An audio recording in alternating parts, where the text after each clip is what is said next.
Bible తెరవండి. ఎఫెసీయులకు రాసిన పత్రిక 4వ అధ్యాయము 27వ వచనం.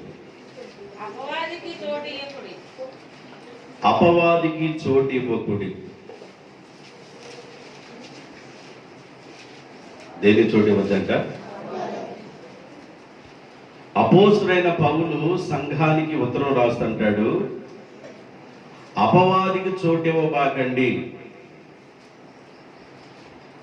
అపవాదాన్ని చోటు చేసుకోవడం చాలా ఈజీగా చోటు చేసుకుంటాడు.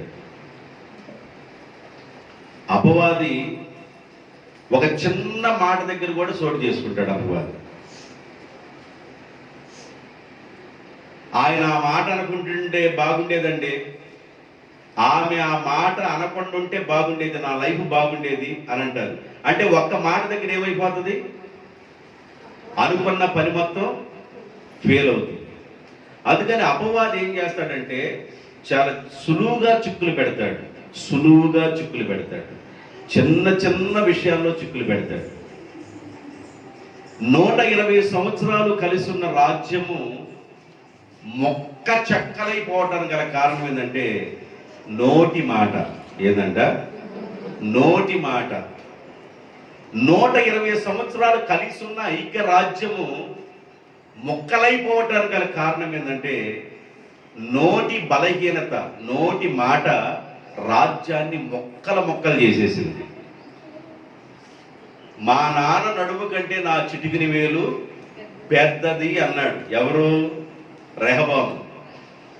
మా నాన్న మీకు మామూలుగా సమాధానం చెప్పాడేమో, నేను చెప్పే సమాధానం వేరుగా ఉండిద్ది అన్నాడు.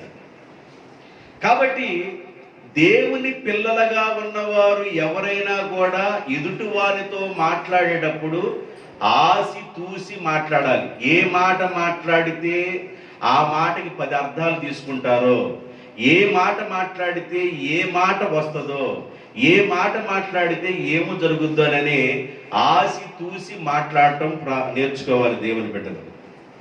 అపవాదికి చోటు ఇవ్వబాకండి. ఇలాగ చోటు ఇచ్చిన వాళ్ళు మనకి బైబిల్లో కొంతమంది మనకు కనబడతా ఉంటారు. ఆదాము అవ్వలు. ఆదాము అవ్వలు అపవాదికి చోటు ఇచ్చారు. మొదటి ఆదాము ద్వారా ప్రపంచ మానవాళ్ళందరికీ మరణం సంభవించింది. ఆదాము మాట వినకుండా అవ్వమ్మ ఒంటరిగా ఉండి ఏ చెట్టు ఫలాన్ని తినవద్దని ప్రభు చెప్పాడో అదే ఫలము తిని కొన్ని ఫలాలు తీసుకొచ్చి ఆదాము కూడా ఇచ్చారు.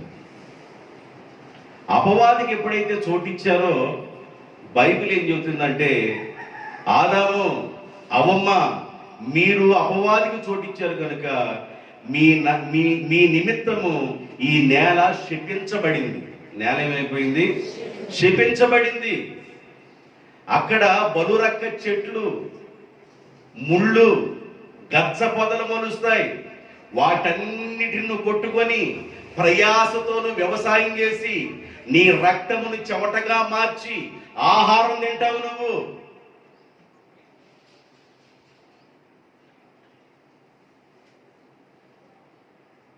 అపవాదికి చోటు ఇవ్వబాకండి.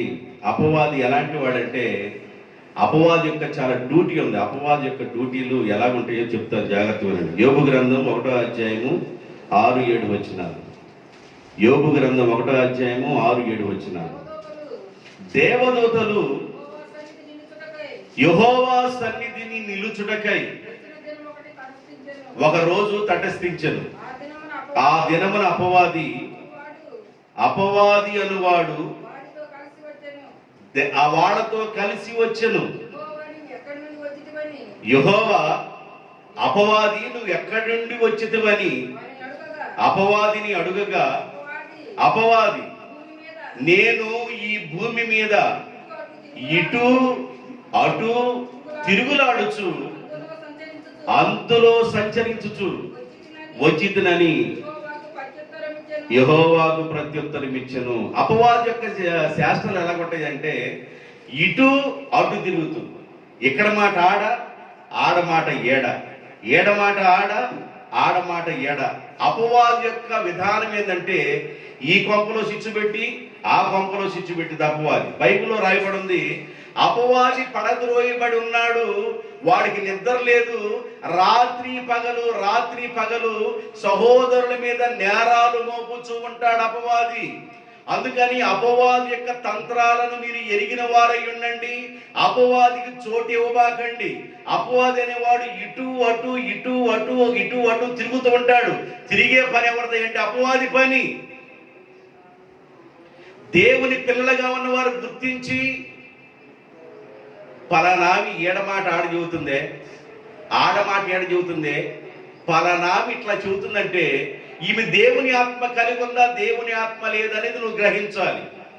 ఫలానా అతను ఏడమాట ఆడ చెబుతున్నాడు, ఆడమాట ఏడ చెబుతున్నాడంటే నువ్వు వాక్యాన్ని బట్టి ఏం గ్రహించాలంటే ఇతడు దేవుని సంబంధ లేకపోతే అపవాది సంబంధ నువ్వు గ్రహించాలి. ఇక్కడ మాట అక్కడ, అక్కడ మాట ఇక్కడ, ఇక్కడ మాట అక్కడ, అక్కడ మాట ఇక్కడ చెప్పేవారు అపవాది సంబంధులు. వారు స్త్రీలే గాని, వారు పురుషులే గాని, వారు ఎవరైనా.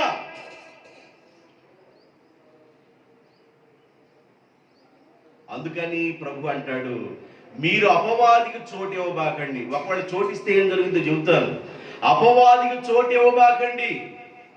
అపవాదికి చోటిస్తే అపవాది నష్టపరుస్తాడు, ఆధ్యాత్మిక జీవితాన్ని నాశనం చేస్తాడు, ప్రార్థనలో ఎదగనీయకుండా చేస్తాడు. ప్రార్థనలో కూడా ఒకటే నిద్ర వస్తుంది. చేయవలసినంత ప్రార్థన చేయలేవు, చేయవలసినంత మొరపెట్టలేవు, చేయవలసినంత స్తుతి చేయలేవు. ఒకటే నిద్ర. ఖాళీగా ఉన్నప్పుడు రాదు. నువ్వు ప్రార్థనలోకి వెళ్ళినప్పుడు, నువ్వు మోకరించినప్పుడు ఒకటే నిద్ర వస్తుందంటే అపవాది నీ మీద పెత్తనం చేస్తున్నాడని అర్థం. అపవాది నీ మీద ఏలుబడి చేస్తున్నాడని అర్థం. అపవాది చోటిస్తే ఏం జరుగుతుందో చెబుతాను. అపవాది చేసే పనులు చెబుతాను. అపవాది శోధిస్తాడు. అపవాది ఎలా శోధిస్తాడో మత్తయి సువార్త 4వ అధ్యాయము 1వ వచనం. మత్తయి సువార్త 4వ అధ్యాయము 1వ వచనం. అప్పుడు యేసు అపవాది చేత శోధించబడుటకు ఆత్మ వలన అరణ్యమునకు కొనిపోబడెను. అపవాది ఏం చేస్తుందంట? శోధించుట. అపవాది చేసే పని ఏంది? శోధించుట. శోధించింది. ఒకటే విధంగా శోధించింది అపవాది. నీ మనసును ఒకటే విధంగా ప్రేరేపించింది. నువ్వు శోధనకు గురయ్యేంత వరకు కూడా, నువ్వు శోధనకు లోనయ్యేంత వరకు కూడా నీ ఆత్మను ప్రేరేపిస్తూ ఉంటది అపవాది. యేసయ్యను శోధించడానికి అపవాది అరణ్యమునకు యేసును తోడుకొని వెళ్ళెను శోధించాలని. అపవాది ఓడిపోయాడు. అపవాదికి చోటు ఇవ్వాలి యేసు ప్రభు. అపవాదికి అవకాశం ఇవ్వాలి యేసు ప్రభు. అపవాది నిన్ను ప్రేరేపించినప్పుడు అపవాది ప్రేరేపణకు నువ్వు చోటు ఇవ్వకూడదు.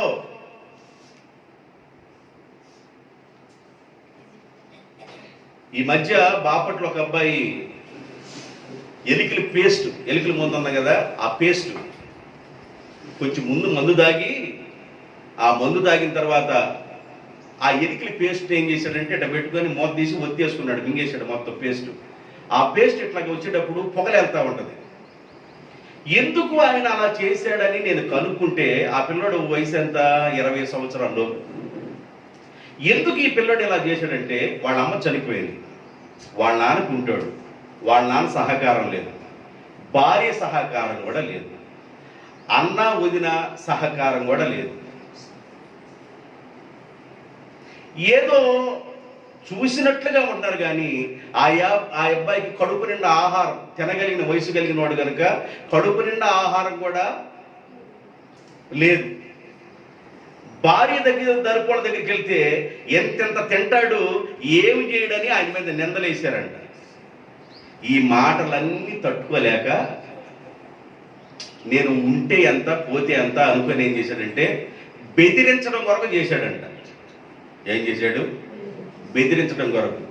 అప్పటికి వాళ్ళ వదిన ఆ పేస్ట్ లాక్కొని దూరంగా పడేస్తే దాన్ని వెతుక్కొని ఆ పేస్ట్ కొట్టుకొని చాలా దూరంగా పరిగెత్తి మూతపు తీసి ఆ పేస్ట్ని ఇలాగా మొత్తాన్ని నొక్కాడు. మొత్తం నోట్లోకి వెళ్ళిపోయింది. ఆ పాయిజం ఏమైపోయిందంటే శరీరం లోపల మొత్తానికి పట్టేసింది. ఎప్పుడైతే శరీరం లోపల మొత్తానికి పట్టిందో ఈ అబ్బాయి వాళ్ళ అత్తమ్మ, అంటే వాళ్ళ అన్నోళ్ళ అత్త, చనిపోయిన అబ్బాయి వాళ్ళ అన్న వాళ్ళ అత్త నాకు ఫోన్ చేసింది. మన దగ్గర ప్రార్థనకు వచ్చిందండి. అన్న గుడ్డలు లాగేసుకుంటున్నాడు అన్న, పిచ్చి పిచ్చిగా మాట్లాడుతున్నాడన్న, దెయ్యం ఏమైనా పట్టిందేమనంటేను నేను చెప్పాను ఆ పిల్లడికి దెయ్యం పట్ల, గుడ్డలు లాగేసుకుంటున్నాడు, పిచ్చి పిచ్చిగా మాట్లాడుతున్నాడంటే ఆ మందు పవర్ మొత్తం లోపలికి ఎక్కేసింది. 2 రోజులు ఆ పిల్లోడు గాని బ్రతికితే బ్రతికినట్టు, 2 రోజుల్లోపు ఆ పిల్లోడు చనిపోతాడు అని అన్న. చనిపోయాడు.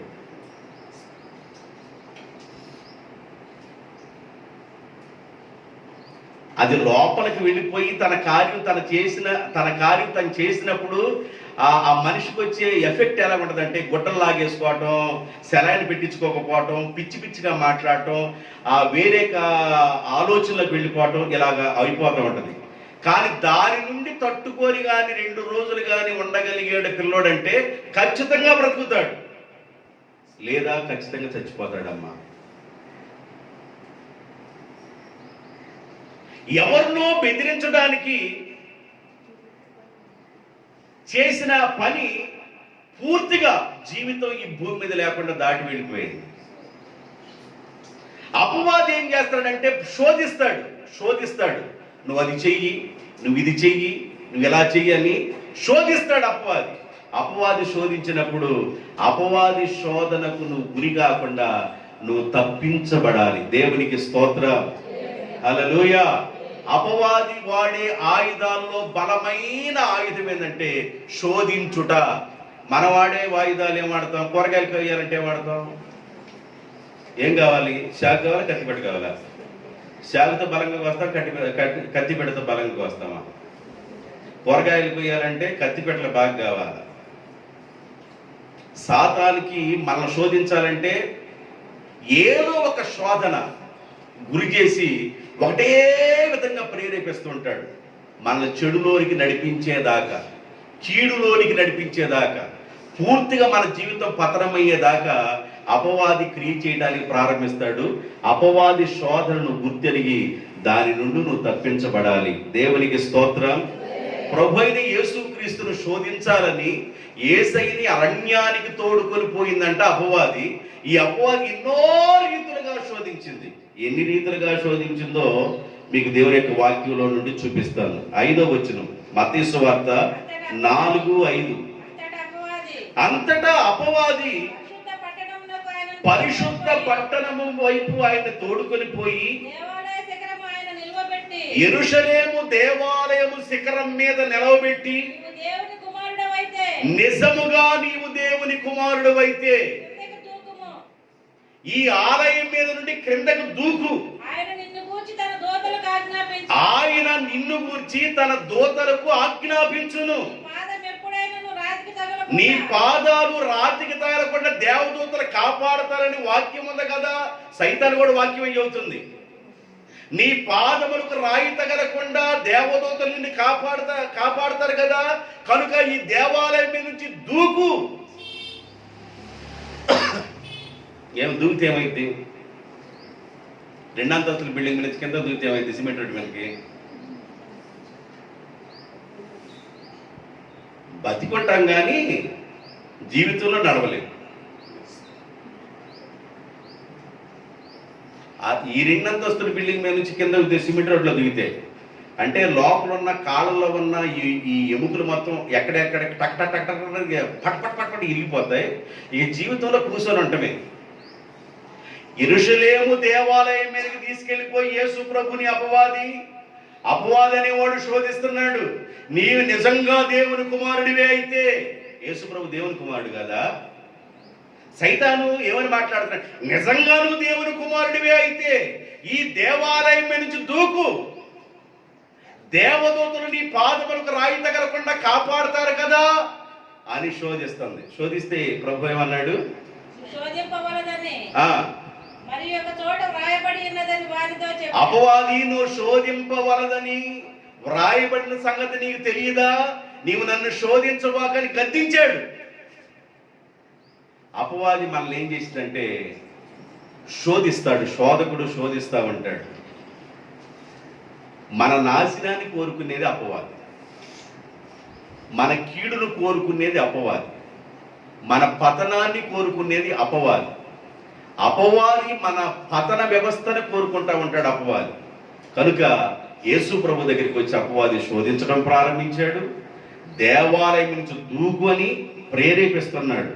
8వ వచనం, మరలా అపవాది మత్తయి సువార్త 4వ అధ్యాయం 8వ వచనం, మరలా అపవాది ఎత్తైన ఒక కొండ మీదకి ఆయనను తోడుకొని పోయి ఈ లోక రాజ్యాలన్నిటినీ వాటి మహిమంతటిని చూపి నీవు సాగిలపడి నాకు నమస్కారము గాని నువ్వు చేస్తే ఈ లోకంలో ఉన్న మహిమ మొత్తం నీకే ఇస్తాను అని అపవాది ఏం చేస్తాడంటే శోధిస్తున్నాడు. ఏం చేయాలంటే అపవాదికి యేసు ప్రభు సాగిలపడి నమస్కారం. ఈ లోకంలో ఉన్న రాజ్యంలో ఉన్నంత మహిమంతా నేను నీకు ఇచ్చేస్తాను.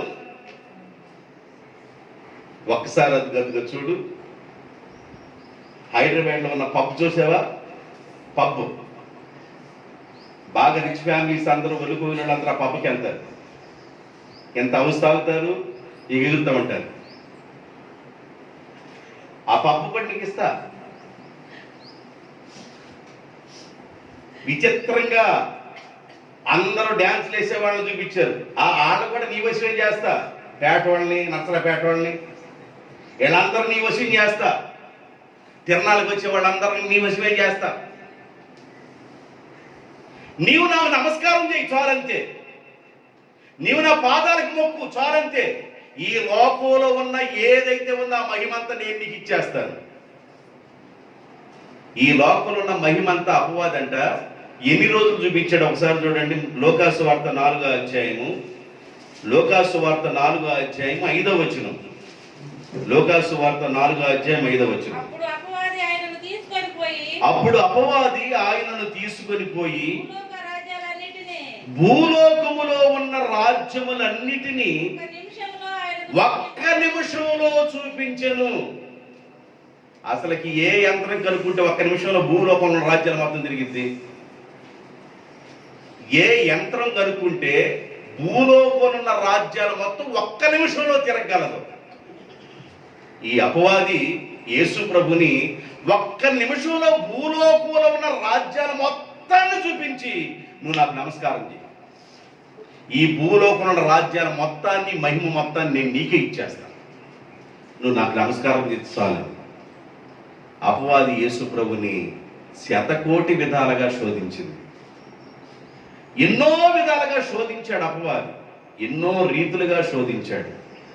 ఎన్ని రీతులుగా శోధించినా యేసు ప్రభు అపవాదికి చోటు ఇవ్వలేదు. దేవునికి స్తోత్రం. అపవాదికి చోటు ఇవ్వలేదు. లోకాసు వార్త 4వ అధ్యాయం 3వ వచనం, అపవాది నిజంగా నీవు దేవుని కుమారుడవైతే ఈ రాళ్లను రొట్టెలుగా చేసుకొని తినకూడదా అంది. రాళ్ళు ఏమైపోతాయంట? నువ్వు ప్రార్థన చేస్తే రాళ్ళు కూడా రొట్టెలు అయిపోతాయి కదా.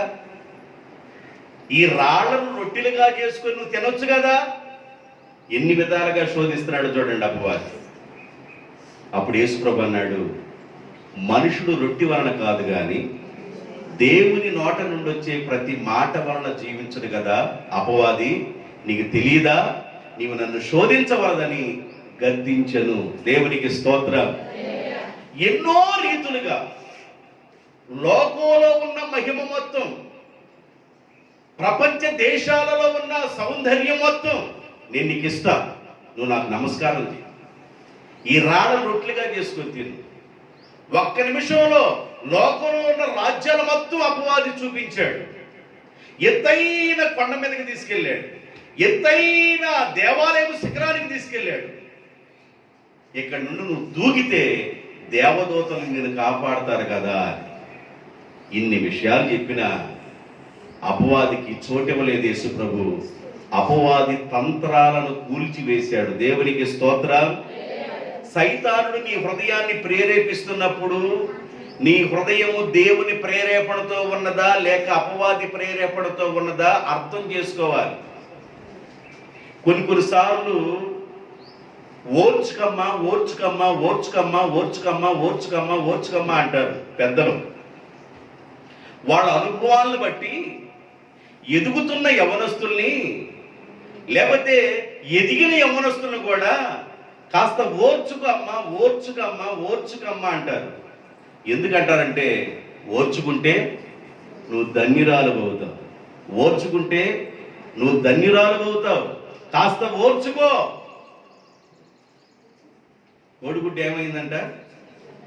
కోడిగుడ్డు ఏమైంది? చట్టిట్ అయింది. అంటే దాని అర్థం ఏంది? ఓర్చుకోవాలి. కొన్ని విషయాలు మనం వెంటనే ఏమవుతాం అంటే వెంటనే బయటపడతాం, అసలు ఓర్పు కనబడదు. అది ఆ మాట అందా నన్ను. సాయంకాలం దాన్ని అంత తీరుతాను. సాయంకాలమే ఈ సాయంకాలంలో బీపీ బాగా పెరిగి ఉంటుంది. ఏమేమే సాయంకాలం కనబడింది, ఏమేమే నీకు దుమ్ము వచ్చిందంటే అని అంటే అసలు అక్కడ ఏమి జరిగిందో అసలు విషయం ఏందో క్లియర్గా తెలుసుకోలేదు. ఆ లోపల ఉన్న కోపం మొత్తం ఒక్క నిమిషం వదిలిన తర్వాత నేను నిన్ను అనలేదు అక్కయ్య, ఈ మాట అన్నాను అక్కయ్య అన్నదాకా కోపం పోదు. ఓర్చుకోవడం చాలా ప్రాముఖ్యం. దేవునికి స్తోత్రం. ఓర్పు అంట గొప్ప ద్రోహ కార్యములు జరగకుండా ఆపును. గొప్ప ద్రోహ కార్యములు జరగకుండా ఓర్పి ఆపింది. యేసుప్రభు అన్నిటిని భరించాడు, ఓర్చుకున్నాడు. సైతాను కార్యాలన్నిటిని గద్దించగా ఆ తర్వాత అంట శోధన కాలం ముగించబడిన తర్వాత దేవదూతలు వచ్చి యేసు ప్రభుకి పరిచర్య చేశారు. దేవునికి స్తోత్రం. అపవాది చేసే పనులు ఎలా ఉంటాయో 1-2 విషయాలు చెప్పేసి నువ్వు వాక్యాన్ని ముగిస్తాను. యోహాను సువార్త 8వ అధ్యాయం 44వ వచనం. యోహాను సువార్త 8వ అధ్యాయము 44వ వచనం. మీరు మీ తండ్రి అయిన అపవాది సంబంధులు,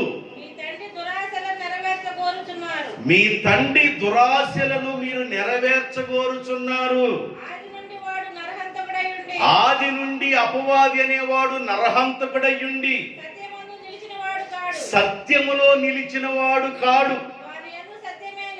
అపవాది యందు సత్యమే లేదు. వాడు అబద్ధమాడునప్పుడు తన స్వభావమును అనుసరించి మాట్లాడుచున్నాడు. చాలు. మీ తండ్రి అయిన అపవాది యొక్క దురాశలను మీరు అనుసరించి నడుస్తున్నారు. అపవాది చేసే పని ఏంటంటే దురాశ. ఏం కలుగు చేసిందంట? దురాశ. బాతు బంగారం గుడ్డు పెడుతుందంట రోజు. ఉపమానమే అది. బాతు బంగారం గుడ్లు ఏమన్నా పెట్టిందా? ఉపమానం. బాతు బంగారపు గుడ్లు పెడుతుంటే ఆ ఇంటి యజమానుడు అనుకున్నాడంట రోజు కోటే వస్తుంది గుడ్డు, దీని కానీ కోసి పగలు తీస్తే చాలా గుడ్లు వస్తాయి, 1 గంప 2 గంపలు వస్తాయి, రోజుకు ఒక గుడ్డు ఏడా చూద్దాం, రోజుకు ఒక గుడ్డు 24 గంటలకు ఒకటి 24 గంటలకు ఒకటి పెడుతుంది ఇది. అసలు దీన్ని మామూలుగా కోసి పడేస్తే గంపుడు వస్తాయో అని అనుకున్నాడు మనసులో. కోస్తే ఒక గుడ్డు కూడా. దురాశ. అపవాది చేసే పనులు దురాశని కలిగిస్తాడు. ఏ ఆశ అంట? దురాశ. దురాశ దుఃఖమునకు చెడు. దురాశలు. నీ ఆశలు ఎలాగున్నాయో నాకు తెలియదు. నువ్వు దేని గురించి ఆశపడుతున్నావో నాకు తెలియదు. దేవుని సంబంధమైన ఆశలే నీకున్నాయా, ఒకవేళ దురాశలే ఉన్నాయా నాకు తెలియదు. కోడిగుడ్డు ఇచ్చారంట వాడికి. కల్లో కోడిగుడ్డు ఇచ్చారంట. కల్లో కోడిగుడ్డు ఇస్తే ఒక కోడి పిల్ల పెంచుకొని ఈ కోడిగుడ్డును పొదగెత్తే పిల్ల అయిందంట. అవి 2 పెద్ద అయిన తర్వాత చాలా గుడ్లు పెట్టినాయంట. ఆ రెండు పొదిగిన తర్వాత గంపుడి పిల్ల అయినాయి అంట. ఈ గంపుడి పిల్లల మొత్తాన్ని అమ్మేసి చిన్న ఆవును కొనుక్కున్నాడంట. ఆ పాలు తీస్తా ఉంటే ఆవు అట్లా పెట్టి పిల్లలు బాగా ఆవు మంద పెరిగిపోయినాయి అంట. ఇవన్నీ కేంద్రానికి పోస్తా ఉన్నాడు. ఆవుల మంద పెరిగిపోయింది. కల్లో కదా, కళ్ళ ఎటర్న్ అవుతుంది. ఆవుల మంద బాగా పెరిగిపోయినాయి అంట. బాగా కోటీశ్వరుడు అయ్యాడంట. కలలో కోటీశ్వరుడైతే ఆ రాజుగారు, పక్కన ఉన్న రాజుగారు ఆయన కుమార్తెని ఇస్తానన్నాడంట. రాజుగారికి నేను అల్లుడిని అవుతున్నానని చెప్పేసి చాలా ఆనందంతో పెళ్లి చేసుకున్నాడంట. రాజుగారి కూతురు ఏదో అనేతలకి నువ్వు ఏది పడితే అది మాట్లాడతావని కర్ర తీసుకొని ఒక్కోడు గుడ్డుగా ఇచ్చింది ఒకటి ముందు. అది పక్కనే ఏం చేశాడంటే ఆయన పాలపిండి డబ్బాలో పెట్టుకొని ఆ కొండలో పాలపిండి ఉన్న కొండలో పెట్టుకొని ఆ కొండ ఆయన పక్కన పెట్టుకున్నాడు. నిద్రపోతా మంచం అంపటే ఏమన్నా కర్ర పెట్టుకున్నాడు. నిద్రలో కదా ఎంత మాట నన్ను అంటావని చెప్పేసి ఆ కర్ర తీసుకొని ఆ పాలపిండి కొండ మీద కొట్టగా పాలపిండి పోయింది, కోడిగుడ్డు పోయింది. ఇప్పుడు ఆడికి ఏం పోయింది? ఒడ్డు పని తినడానికి పూడు పోయింది. నిద్ర ఇస్తానికి వాడు కూడు లేదు, తినటానికి లేదు. కళ్ళు వస్తాయి, రాజుగారి కూతురుని చేసుకున్నట్టుగా కళ్ళు వస్తాయి. దురాశలు. మీ తండ్రి అయిన అపవాది దురాశ కలిగిన వాడు. దురాశ ఎవరినైతే ప్రేరేపిస్తుందో వారు అపవాది సంబంధులు. 1 పేతురు రాసిన పత్రిక 4వ అధ్యాయం 3వ వచనం. 1 పేతురు రాసిన పత్రిక 4వ అధ్యాయం 3వ వచనం.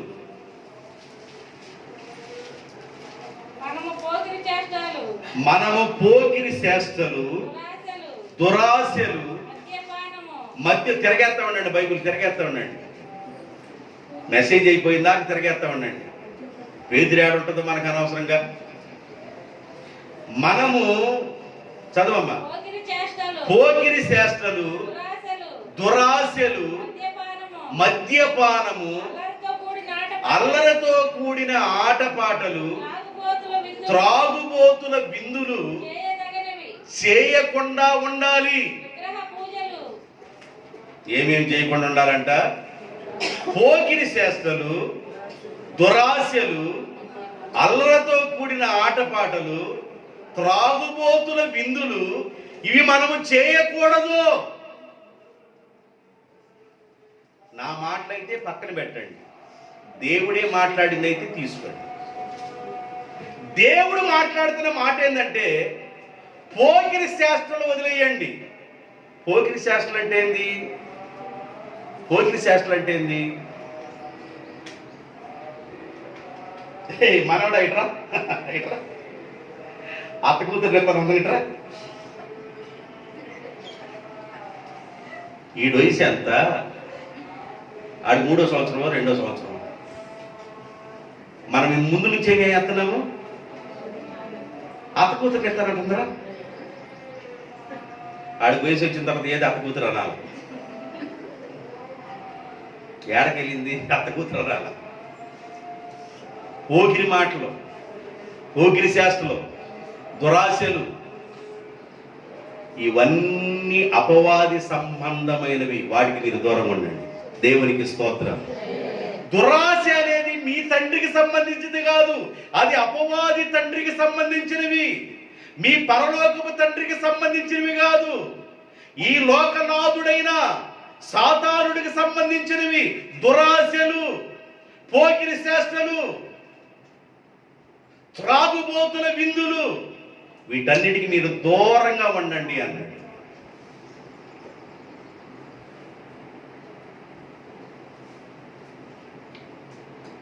అబ్బాయి పుట్టినరోజుకి ఏం కావాలి? కేక్ కావాలా? అబ్బాయి పుట్టినరోజుకి పార్టీ కావాలి. పార్టీ అంటే ఏంది?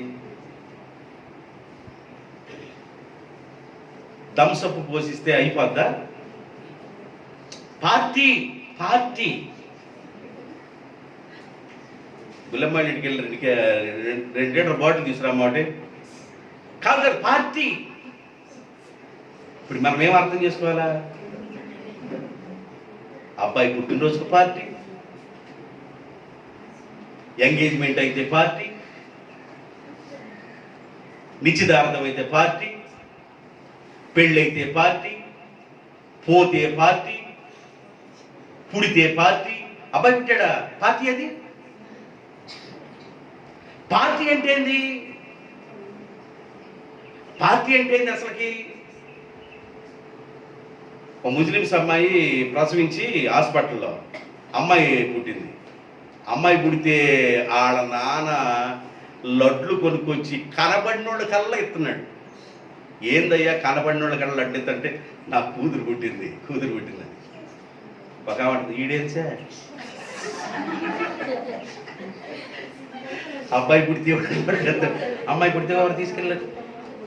అమ్మాయి అంత విలువైంది దానికి అర్థమైంది. దేవునికి స్తోత్రం, హల్లెలూయా. కుటుంబానికి ఆడపిల్ల ఎంత దీవెనంటే, కుటుంబానికి ఆడపిల్ల కళ కాస్త దూముకుంటా, పేలుకుంటా, తలేసుకుంటా, జడేసుకుంటా, అటు వెళ్ళేవాడిని పూలు పానీయకుండా, ఇటు వెళ్ళేవాడిని పూలు పానీయకుండా, ఎన్ని షాంపూ డబ్బాలు కొన్నా కూడా తలకి నువ్వు పెడతానికి సరిపోకుండా చూసి ఎంత ఆనందం అనుకున్నారు. ఈరు పనులు దొరకపోతేనే ఉన్న చెరుకు పనులను దేవులాడి ఆనందం. ఆడపిల్ల ఇంటికి దీవెన, దేవునికి స్తోత్రం, హల్లెలూయా. అందుకని ఆయన ఏం చేశాడంటే పార్టీ ఇచ్చాడు. ఆయన పార్టీ ఏంటంటే స్వీట్స్ ఇచ్చాడు. కానీ చాలా మంది పార్టీ ఏంటంటే ఆడ పార్టీ వేరు. బైబిల్ అదే చెబుతుంది, మీరు అలా ఉండబాక.